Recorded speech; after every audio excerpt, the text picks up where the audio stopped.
आप लोगों का स्वागत है एप्पल क्लासेस टीचिंग में। चलिए आज हम त्रिकोणमिति परिचय का लास्ट सवाल 11वां सवाल लेकर आए हैं, जो आप लोगों के लिए बहुत ही इम्पोर्टेंट माना जाता है, जो कि ऑब्जेक्टिव में ये सवाल आता है यहाँ से। ठीक है, आप लोग गौर से ध्यान से बनाइए और देखिए। चलिए हम 8.1 का हम 11वां सवाल बनाते हैं। क्वेश्चन 11 क्या कहता है कि बताइए कि निम्नलिखित कथन सत्य है या असत्य। ठीक है, फिर यह भी बताया कारण सहित अपने उत्तर की पुष्टि भी कीजिए। ठीक है, चलिए पहला सवाल देखिए क्या कहता है। का tan a का मान सदैव 1 से कम होता है। ठीक है, चलिए सवाल ये हमसे पूछा गया कि tan a का मान सदैव 1 से कम होता है या नहीं। ठीक है, चलिए इसका आंसर ढूंढते हैं। हम लिखेंगे आंसर में यह कथन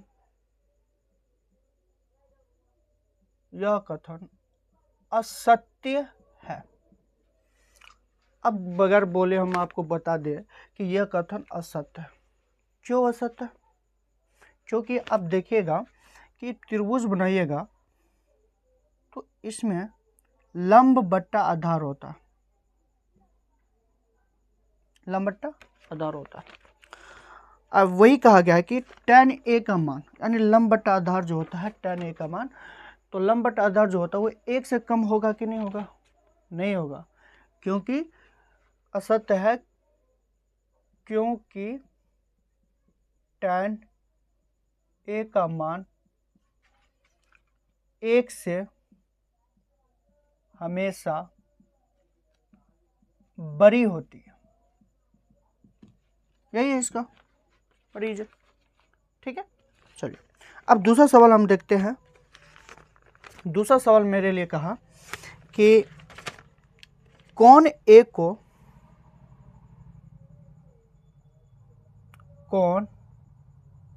को किसी मान के लिए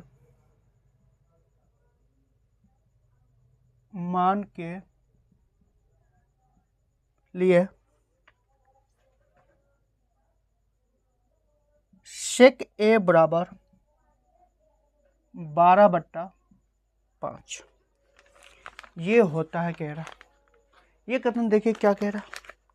अब चलिए आंसर में हम जो लिखेंगे तो इसमें बगैर कहे हुए हम पहले एक चीज बतलाते हैं।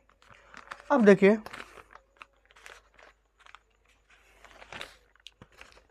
sec a बराबर क्या पड़े हो, हम पहले देखते हैं।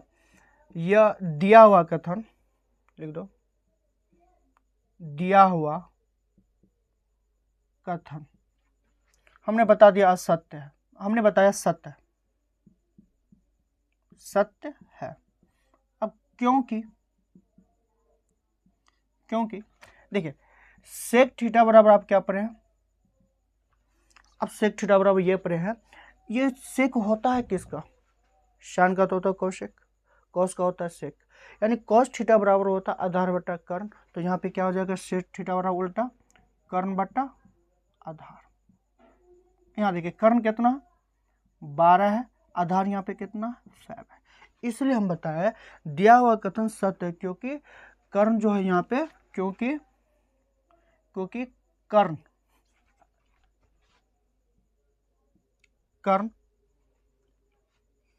कर्ण बड़ी है और आधार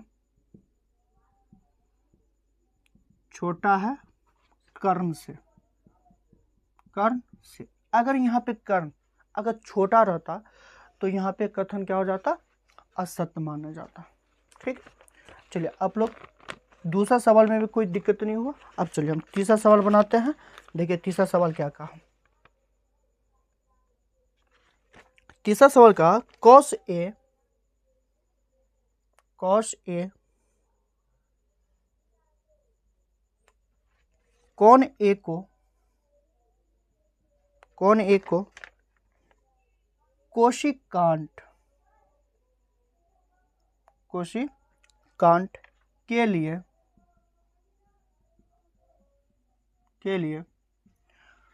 प्रयुक्त एक संक्षिप्त रूप को हम बोलते हैं शॉर्ट फॉर्म है।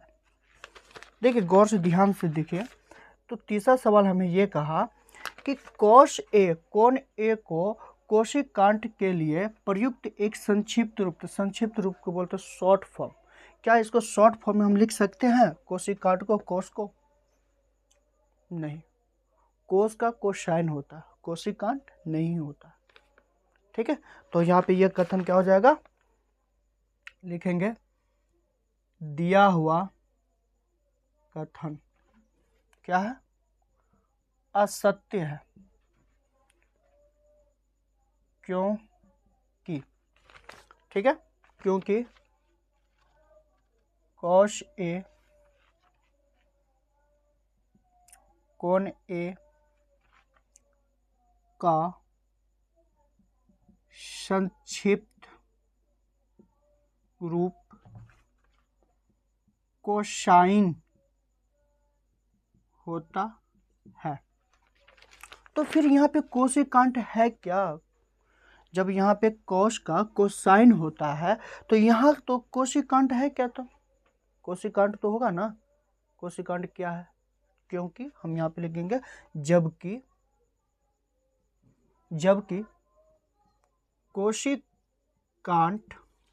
कोशिकांट जो है ये कोशिकांट का अर्थ है कौशिक ए।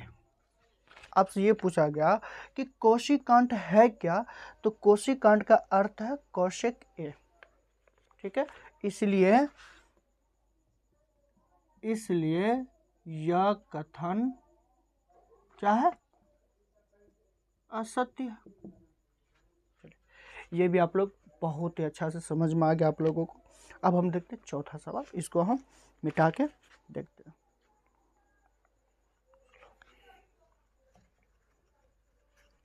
ओह, 11वां को हम मिटा दिए, चलिए हम फिर भी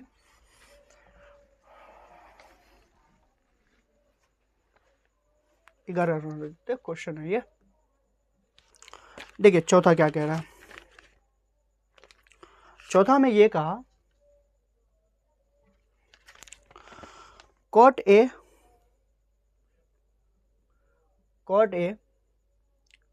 फिर कॉट और ए का गुणनफल होता है। कॉट और ए का गुणनफल होता है। देखिए क्या कॉट ए का तो हमको पता है कि कॉट ए बराबर क्या होता है। क्या कॉट बराबर कुछ पढ़े हो? देखने से पता चलता है कि इसमें हम क्या कह सकते हैं, सत्य कह सकते हैं, असत्य कह सकते हैं, देखने से पता चल रहा है। तो हम यहाँ पे क्या लिखेंगे आंसर में,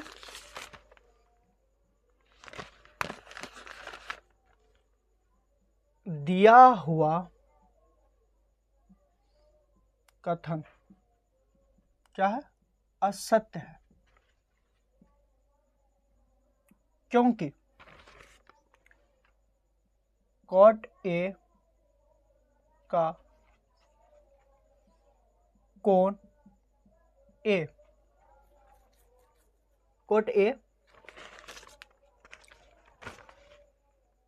का अर्थ जो होता है कोटेंजेंट है। ठीक है, कोटेंजेंट का जो होता है कोट ए का वो कोटेंजेंट होता है। ठीक है, कोटेंजेंट होता है।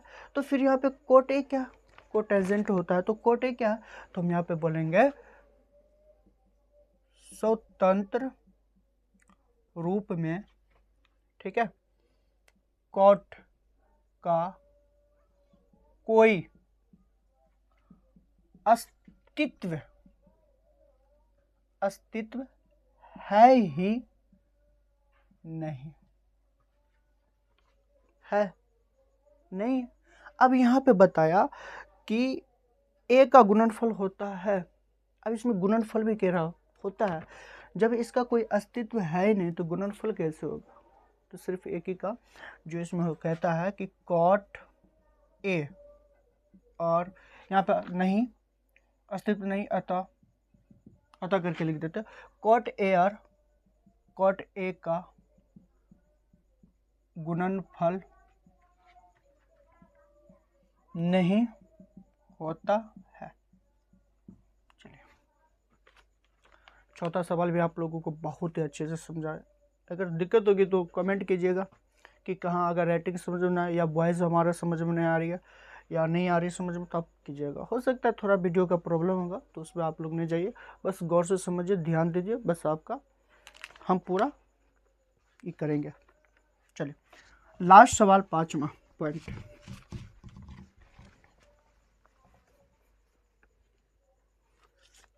पांचवा देखिए क्या कह रहा है। पांचवा कहा किसी भी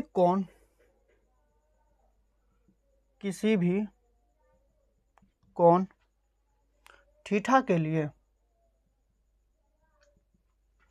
लिए साइन थीटा बटा 4/3 होता है या नहीं, हमें यही कह रहा है। चलो हम इसे रख दिए। अब देखिए इसका आंसर क्या होता है, आंसर से देखते हैं। साइन थीटा बराबर क्या होता है, हमें लंब बट्टा कर्ण पर है, होता है ना, साइन थीटा बराबर लंब बट्टा कर्ण। अब यहाँ पे ये देखिए, लंब है यहाँ पे 4, कर्ण यहाँ पे 3, क्या ये सत्य होगा? बताइए, नहीं ना होगा। तो हम इसमें लिख सकते हैं दिया हुआ कथन क्या है, असत्य है, क्योंकि हम पढ़े हैं साइन थीटा बराबर लंब बट्टा कर्ण। लंब यहाँ पे कितना है, 4 है, 3 यहाँ पे क्या है, कर्ण है। तो अब इसमें लिखिए असत्य है, क्योंकि यहाँ कर्ण छोटा है और लंब बड़ा है। अगर कर्ण बड़ा होता तो क्या कहते हैं, यह कथन सत्य है, बल्कि सत्य, चले असत्य। आप लोगों को देखिए, आप लोगों को बहुत ही आसानी से हमने समझा दिया। आप लोग का ध्यान दीजिए, कमेंट कीजिए कि ये कैसा बना वीडियो। चलिए मिलते तब के लिए नेक्स्ट वीडियो में। Thank you, all the best.